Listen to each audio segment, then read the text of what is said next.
Hi everyone, my name's Pieta Valentine. I've written 2 books, The Resident's Voice from a Dementia Unit and The Resident's Rise from a Dementia Unit.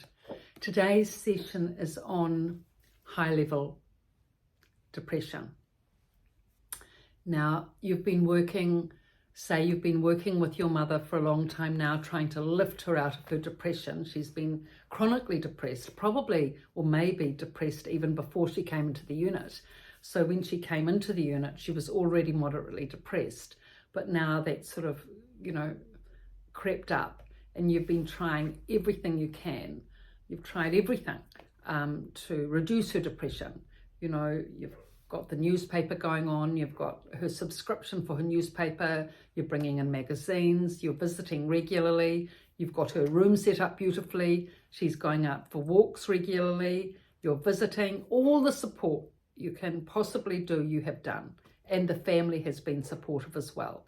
Now, I have to say at this point that families that do put in this input, I've only seen one case in all my years of working in this area that it hasn't helped the person reduce their depression, at least to a certain degree. I haven't seen it not help, except only in this one case, unfortunately. It was really sad, actually. So I just want to say that to encourage people with their efforts out there, that those dementia residents that are supported in all these ways and all these techniques I've been saying in the videos, if they are supported, I have found that it will definitely help reduce their depression. From my observation and experience, the person's depression will generally reduce a good 20-30%, if not more, with all the support and all these techniques put in place. But there are exceptions to every rule, and I have seen one case where this did not work.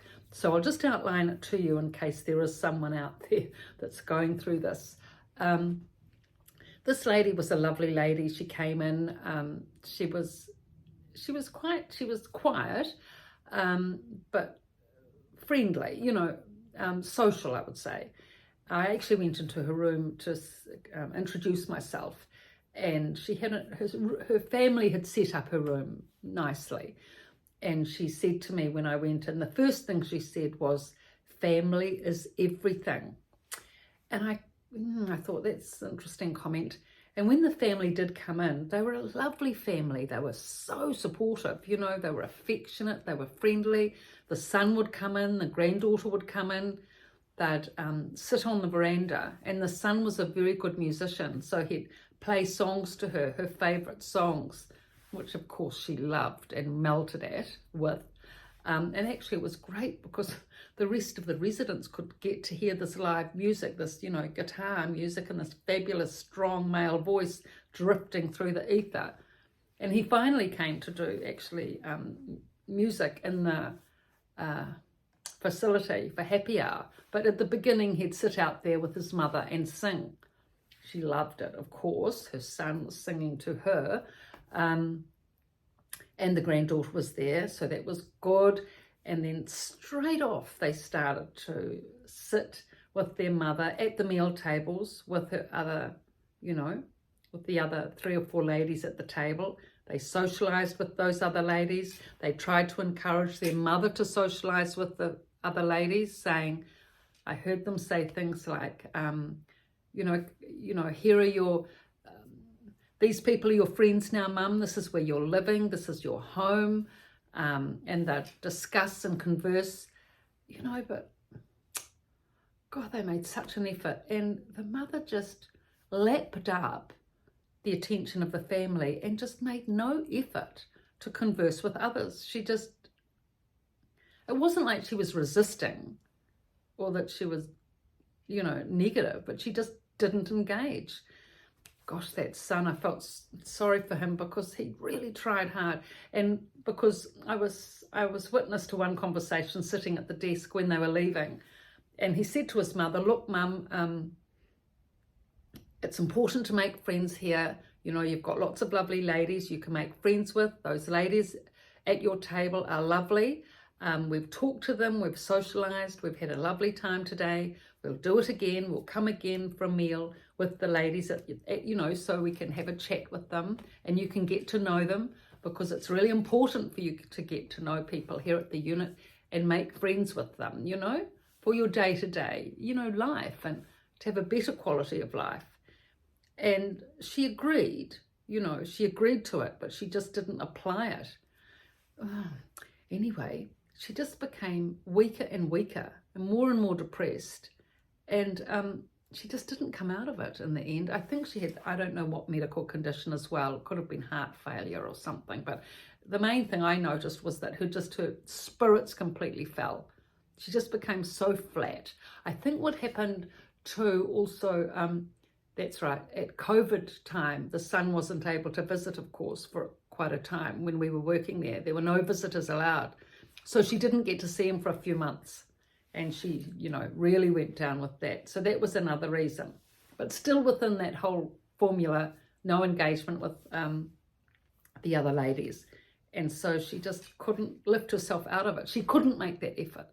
But I find that other than her, all the other women and men I've seen, especially with the women being the majority in dementia units, especially when the family supports and goes all out, it definitely helps. It definitely lifts depression.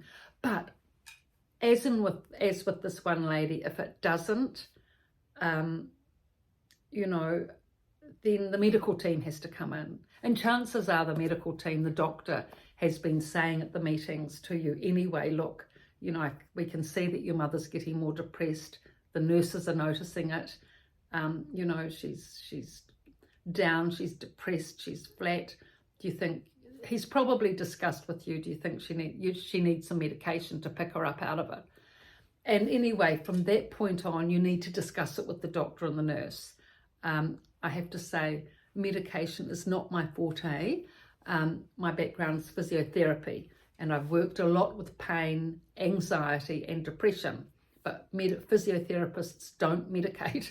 So in this area, you'll need to refer to other sources. If you've got a friend who's a nurse or a friend who's a doctor, talk to them about the medication, get upskilled, read up, get to know as much as you can about the medication your mother's on, get the clinical notes out, read them, make the big academic effort. And then when you go into the meeting with the doctor and the nurse and your mother, and prepare your mother for the meeting too and explain to her what's happening, you'll have more informed questions and you will get more informed answers from the doctor, and you'll find that the schedule and plan and medication for your mother will be a lot more targeted if you can do that. So, of course, there's always side effects with medication. And, it's such a balance trying to get the right medication, especially when the person's, chronically depressed. It's really difficult to get medication that lifts them out of it, but doesn't give side effects. So, it's not my area, this medication. So you really have to work with the medical team on this. That's why all throughout, it's really important to create good relationships with the nurse, the clinical manager, the doctor, because it's especially at this point when your mother is going to be medicated, you really need to know what's going on. You really need to be informed. As the power of attorney, which say you are, you have the authority to say yes or no to medication. The medication won't be lifted up in dosage unless you okay it. One-off instances the staff can give if there's an event or incident, but they can't increase the dose of medication on a permanent level without your authority. So that's why it's so important to be upskilled, not to just, say yes to the nurse or whoever saying, oh, we're upping the medication, is that okay? You need to be informed about what that medication is, what the side effects are, discuss it with the doctor, discuss it maybe with a medical friend if you need to sort of learn more about it. Really become informed. It takes a lot of research, effort and work, but it's so important for your mother's care.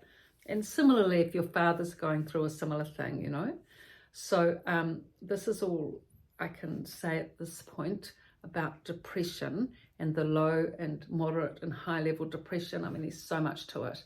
There's other points as well, but these are some of the main points I've shared with you this time. Thank you for your likes and subscriptions and support. Really appreciate.